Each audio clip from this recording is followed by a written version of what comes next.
All right, ladies and gentlemen, what's up? This is Molly Rowland. I am at ShePodcasts Live in Atlanta, Georgia, hanging out, meeting lots of amazing people, representing Heartcast Media and Podcast Outfitters today, and a little bit of One Love Massive on the side. I am here with, tell me your name. Oh, your name tag is gone. Tell me your name. My name is Neetal Parekh.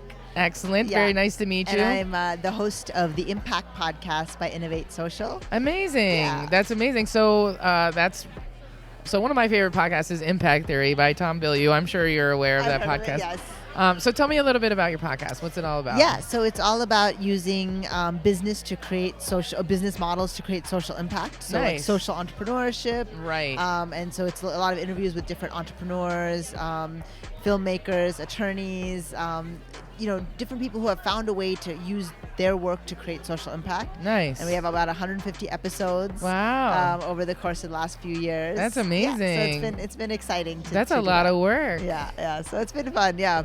Just to hear the stories and to feel like, oh, you're meeting amazing people and their stories should be shared. So that's really important. So what inspired you to start podcasting? Yeah, so my background is actually in law, and I was interested in the legal structures that were emerging for these companies that are for profit but also trying to create impact. Right. And so as I was exploring that, I started meeting these amazing people and felt like, oh, their stories should be shared. Yeah. So I kind of started the podcast, and then wrote a book, and then now do these live events called Impactathons with universities and foundations and organizations. I've definitely heard of those for sure. Okay, so yeah. That's really exciting stuff. So what is your biggest challenge with podcasting? Yeah, well, it's been great to talk to you. You're a total expert in a lot of the devices. I'm totally self-taught in audio, everything, Yeah. So I think one of the challenges with podcasting is getting balancing the excitement and the fulfillment that comes from content creation with the potential overwhelm from all of the steps and all of the considerations to make it a really good product. So I think just balancing that is like, it's kind of, we're walking the tightrope, but you have to see yourself as a creator first, I think, because it can always improve, but if you never start or never get going, then there's nothing to improve upon. That's right. Your identity as a creator is important, right? So you can fill those roles. Yeah, I mean, it's a lot of moving parts for sure. I mean, I teach a class and turned it into an online course, and then I created a podcast boot camp. That's like 2 days where it's like, we're going to talk about all the pre-production stuff that people skip over. They're like, oh, I'm just going to get a microphone and record. And it's like, all right, well, like, what's your podcast name? How are you designing your logo? Like, where are you hosting your podcast? Like, what's your show description? Like, there's so much work that has to go into it. But then once it's set, like, you're good to go and you can move swiftly forward. But there are so many things to consider to create a quality product, Absolutely. I'm sure you've learned a lot, over the years. I mean, that's a lot of content. Yeah, one of the things, and it was neat to talk to you earlier, was figuring out what is the leanest way I can podcast? Because oftentimes I'm podcasting live at events. Right. So figuring out the apps I can use with my phone, how I can use my phone in 10 different ways. Right. So now I've got some great sound editing software or apps on my phone, and I can push it out through my phone. So in the case where something needs to go out, it can go out. And then if there's more time, then there's a chance to get on the laptop and edit there. Right. But it's great to even hear the tools that you suggest and and the services and things like that to make that possible. For sure. I would love to share it. Like, I'm a big fan of Adobe Rush for video editing, and you can do it on your phone. Oh, good. So I'll show you that one when we're great. offline. Yeah. It's amazing. Great. Like, I'm straight hooked on it. Okay, good. Honestly. Well, I'm glad to hear it. Yeah, I love Adobe. And you can, there's like a button you push to change it to vertical, so you can, like within seconds. Just like that. Perfect. You can make it for IGTV and then upload it directly to the social network. You don't even have to download it to your phone and whatever. You can set it straight there. That's great. Which is awesome. Yeah. I'm going to use Rush to edit these videos, just trim the beginning, maybe put a logo at the end or something like that. Yeah. And it'll take me 2 seconds and I can shoot it straight out. That's good. Yeah.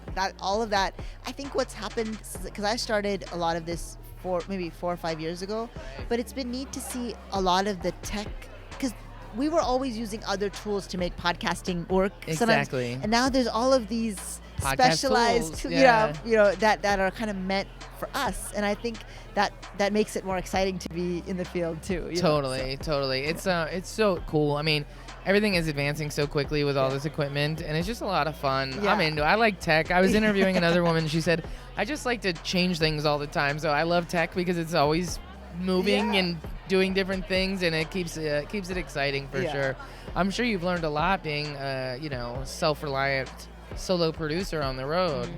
That can be tough, and like something doesn't go right and you don't have anybody to call. I've got a great engineer and business partner, Adam Levin, and so I quite often am like, Adam, like under the table, one of the channels isn't working, and he's like, okay, hold on, let me pull it up on the internet. And he's like, okay, switch the 2 cables in the back, send me the picture. And I'm like, okay. And he's like, is it working? I'm like, yes. And then I'm like, go back from under the table again, you know what I mean? And so it really makes a difference, like just knowing that I can call him or my engineer, Panama.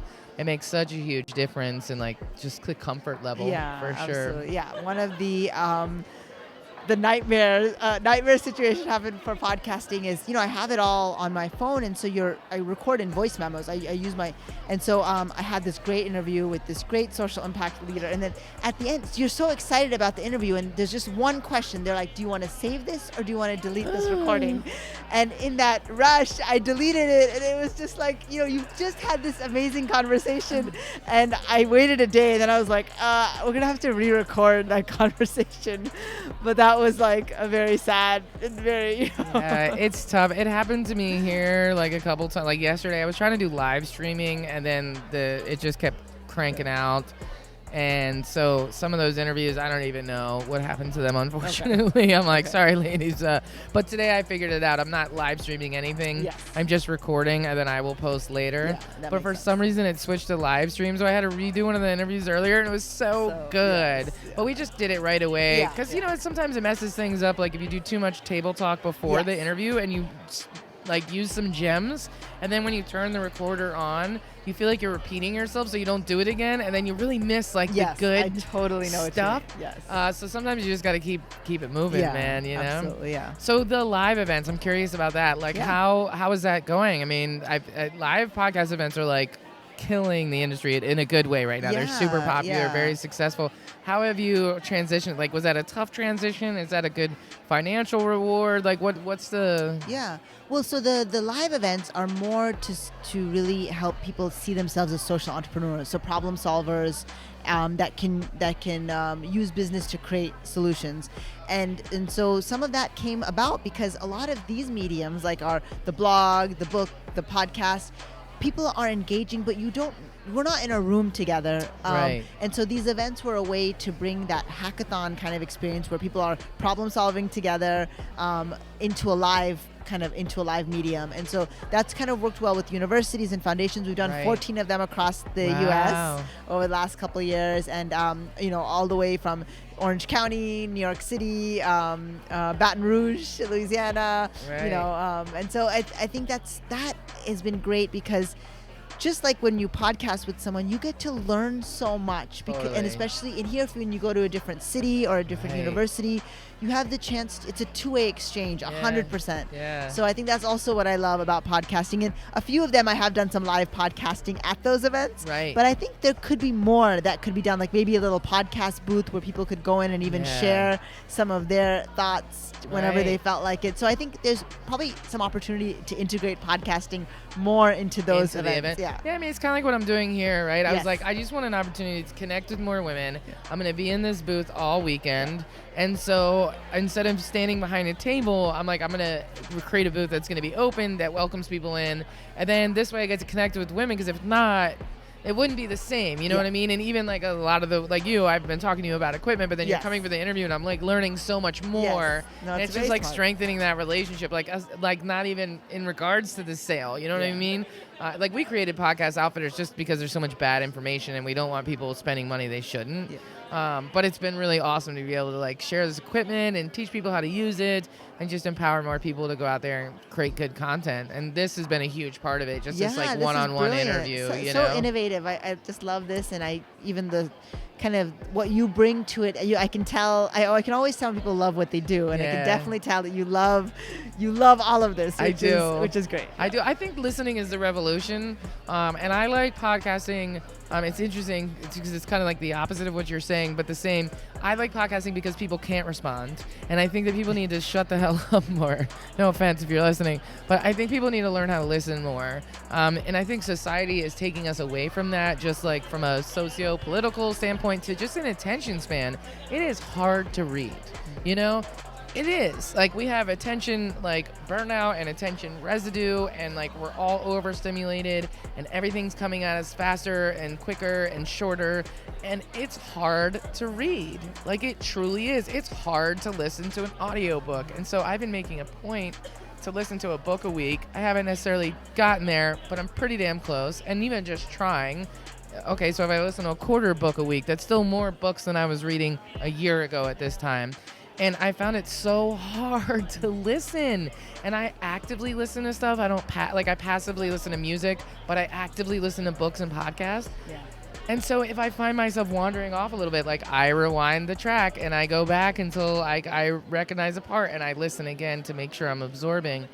And the fact that I'm not able to knee-jerk respond, it forces me to listen to the rest of the sentence. It forces me to listen to the rest of the paragraph where the conclusion came and not be so reactionary.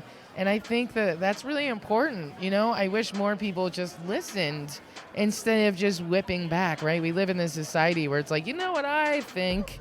And it's like, well, I appreciate the free speech, but I don't really want to know what my 100, like, nihilistic Facebook friends think about, like, climate control and, like, what's going on, because there are ridiculously intelligent scientists all over the world working in labs and classrooms to fix things. And I don't want to be fake outrage. I want to listen to the people with the information. And I think that podcasting just gets you so much closer. It gives you access to those conversations, and you can realize, well, maybe I'm not right, or maybe I'm missing something. And then it encourages you to go find out more. And I think that's just so important to, like, our development as a society right now. I really do. Yeah, I agree. And so I love that, like, social good aspect. Yes. Yeah. It's really important, you know, and that's kind of how I'm, like, giving back to, is, like, just getting people on the right track and trying to help people with better messages to amplify those so that we can make the world, you know, a slightly better place. Yeah, absolutely. I think that's kind of the work. Even the reason why is realizing that just by telling someone's story, by giving a space for that story to be told, that is an impact in itself. That's a shift. Totally. And especially when I work with young people and in the events that we do and in different things, when you give people the kind of agency to like name the problem they see in the world and kind of start brainstorming solutions, you see a shift, because suddenly especially young people are often told, this is the problem you're having and here's the solution we've created for you. But when you give that agency back, you just see eyes light up. And we're seeing that with young people now. Totally. They're the ones that are, like, leading the way and saying, hey, we want to design a different future for ourselves. And so that's very exciting. Which is awesome. I heard a stat that 31% of millennials listen to podcasts for personal development. That's awesome. Yeah, because when I was younger, I was not doing any personal development. I was going to, like, Grateful Dead shows and, like, you know, like, raves. Like, I was not, like, you know. A different kind of personal development. Yeah, whole different. Working on my personal development dance skills is what I was working on. And so that's really exciting to me that, like, people are actively seeking out information to make themselves more knowledgeable and more worldly and more, at the end of the day, compassionate and kind. You know, if you really understand somebody, it makes it hard to hate them. Absolutely. You know? Yeah, absolutely. Awesome. Well, thank you so much. Thank you so much. Such a pleasure. Yeah. You're a total natural interviewer, and I had a lot of fun. Thank awesome. You so I love talking to people and learning more about them, so I appreciate you signing up, and we should definitely stay connected. If there's any way that Heartcast Media can help you with anything at all or whatever, please. Absolutely. Yes. Yeah. Maybe I'll come to DC for one of your boot camps. You totally. If you're ever in DC at all, you should definitely hit me up. I have an awesome studio in a historic, like, castle mansion. Okay. Cool. It's a museum on the first 2 floors. It's really cool. So if nothing else, you should come have coffee with me and hang out for sure. Yeah. Well, thank you so much. Yeah. Thank you. Thanks. We'll catch you on the next one.